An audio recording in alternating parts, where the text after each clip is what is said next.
Philippines files yet another diplomatic protest against China, this time over the Chinese Coast Guard's water cannon attack against their Filipino counterparts. Jeepney drivers are calling for a reprieve by way of a temporary fare hike after oil companies hike their prices again for a fifth straight week. Maynilad customers are bracing for another round of water interruptions as the concessionaire begins needed repairs tomorrow.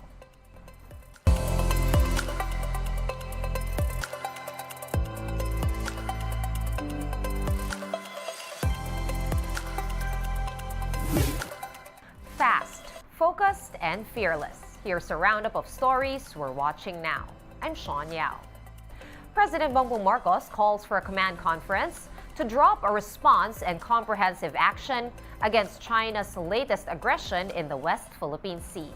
Mobile journalist Julie Baiza with the story.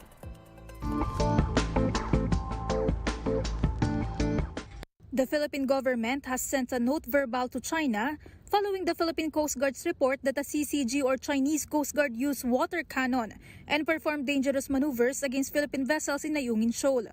According to President Bongbong Marcos, Secretary of Foreign Affairs Enrique Manalo went to Chinese Ambassador Wang Shilian to bring another note verbal along with photos and videos of the recent incident. After the change of command ceremony of the Philippine Army today, the President will attend the command conference to discuss what the country's response will be to the latest Chinese aggression. He said that the Philippines will continue to assert its territorial rights in the face of all these challenges, consistent with the international laws and the United Nations Convention on the Law of the Sea or UNCLOS. However, the President said we have to continue communicating with China to resolve some gray areas on the issue. Meanwhile, Marcos Jr. refused to give details on former President Rodrigo Duterte's meeting with Chinese President Xi Jinping on July 17. According to him, this is confidential. It involves operational aspect of our military. Mobile Journal Julie Baiza, We Are One News. An unprecedented show of support for the Philippines 2 days after the Chinese Coast Guard's water cannon attack. In this report, we also revisit the more notable aggressions of China in the West Philippine Sea, at least in the recent years. The United States and other ally nations of the Philippines condemned China's recent action, calling it dangerous and uncalled for. On Saturday, the Chinese Coast Guard fired water cannons at a Philippine Coast Guard vessel escorting a Philippine Navy supply boat. The Filipino ships were about to deliver food, water, fuel, and other provisions to the BRP Sierra Madre in the Ayungin Shoal. The Philippine Coast Guard insisted that its Chinese counterpart was clearly in our exclusive economic zone and called on Beijing to refrain from conducting further illegal activities in the contested waters. The armed forces, for its part, said that the CCG's dangerous maneuvers resulted in the supply mission being aborted. In an unprecedented show of support, several countries are standing with the Philippines in condemning China's recent bullying. The United States warned that an armed attack on Filipino public vessels could invoke Washington's mutual defense commitments with Manila. Australia described the Chinese Coast Guard's behavior as destabilizing and called for peace and respect in the region.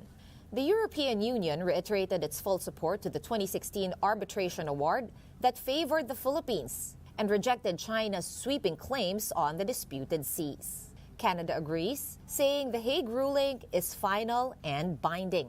For Japan, Beijing's actions and recent harassment is totally unacceptable and endangers navigational safety. But China is not showing any remorse and remains adamant.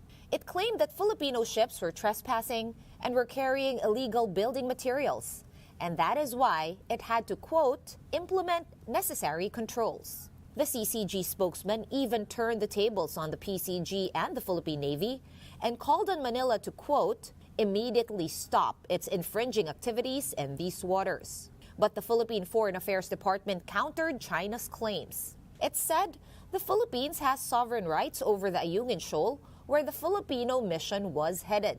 The DFA also described China's water cannon attack as serious. This is not the first time that Beijing flexed its muscle over the West Philippine Sea. The most notable actions involved either the Chinese Coast Guard, militia, and supposed Chinese fishing boats. There have been 445 diplomatic protests lodged by the Philippines against China's illegal activities in the West Philippine Sea, 35 of which were filed this year. Beijing is yet to take responsibility for any of its more aggressive actions in the contested waters. We have more stories coming your way after this quick break. Stay with us here on One News.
You're still watching One News Now. I'm Sean Yao.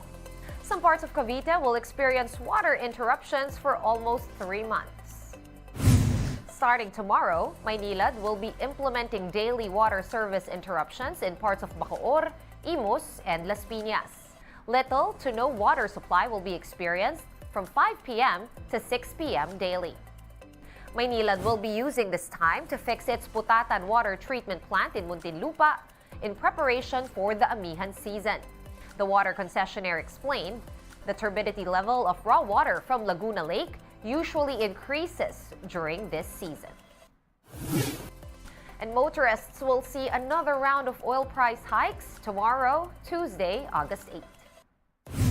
Diesel prices will be going up by as much as 4 pesos per liter, while gasoline prices will be increasing by 50 centavos a liter.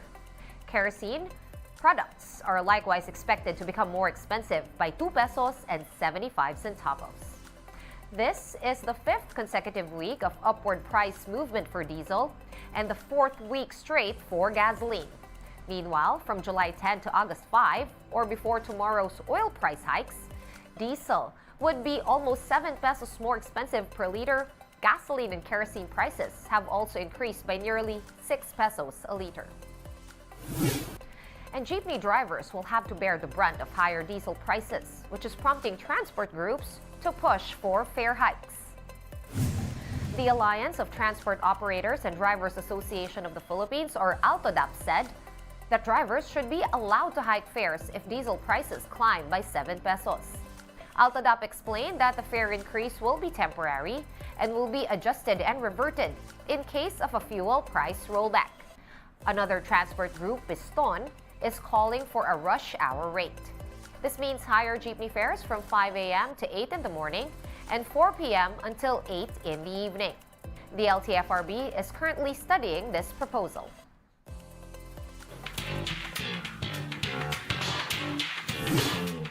And the legal battle continues between Tape Incorporated and noontime hosts TVJ, or Tito and Vic Soto, and Joey De Leon.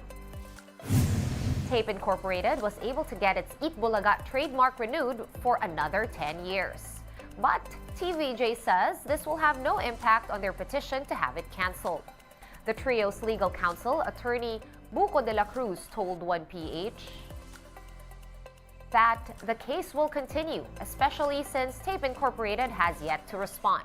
Tape's certificate from the Intellectual Property of the Philippines showed that their trademark registration was renewed on June 14 and will expire on the same date in 2033. Walang effect yan dun sa pending case. Tuloy pa rin yung cancellation, hindi pa sila sumasagot doon, tuloy pa rin yung copyright infringement. Despite their legal woes, here are some good vibes from the legit Dabarkads. EAT mainstay Paolo Ballesteros gets on the Barbie fever and stunned in a 60s-style Barbie transformation. Paolo called the persona Vorbie since the performance was during the grand finals of EAT's Vortas 5 segment. Vorbie drew cheers as she danced and posed on the EAT stage. And heads up to all Filipino onces. Telco giant Smart is offering a chance to score tickets to K-pop group Twice's upcoming Ready to Be concert here in the Philippines. Subscribers can simply go to the Twice booths of participating Smart stores and avail their Magic Data Plus 649 or 749. This offer runs from August 18 to 19 in Ayala Center, Cebu, and from August 25 to 26 in SM Mega Mall. The required number of top-up varies based on one's preferred ticket. Twice's upcoming show will be held on September 30 and October 1 at the Philippine Arena. One News Now will be back tomorrow at 7:30 a.m. I'm Sean Yao. We are One News. All sides, all the time.